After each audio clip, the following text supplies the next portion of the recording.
J'aurais deux choses à dire.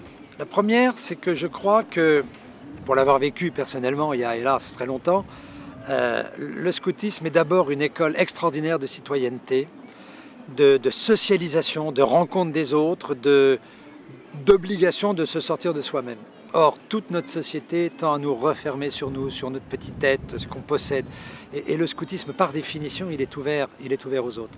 Et puis la deuxième chose, c'est que je crois que le scoutisme donne une image, un signe d'église, c'est ce qui était affiché, un signe d'église, d'une église qui est en marche, qui ne se préoccupe pas trop des frontières, qui va au loin, qui va au large. Vous avez des groupes au large. Et je pense que ça, c'est pour les chrétiens aujourd'hui un signe d'espérance extraordinaire.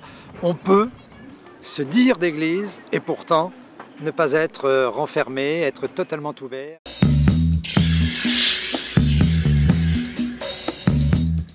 Moi, ce que je connais, ce que je pratique et ce que d'ailleurs les scouts pratiquent aussi, c'est l'engagement bénévole.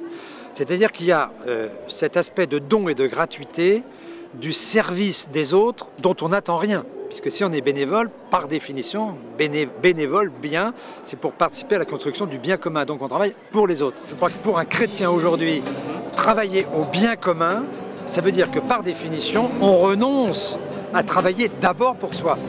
Dans le bien commun, j'y retrouve bien entendu ma propre place. Mais d'abord pour les autres, à partir de ce que j'ai. Voyez-vous, le bénévolat, je vais vous dire, je vais prendre une expression que j'utilise, je partage avec les autres ce que moi j'ai reçu. Je partage de l'argent si j'en ai, je partage du savoir, je partage du pouvoir, je partage avec les autres ce que moi j'ai reçu.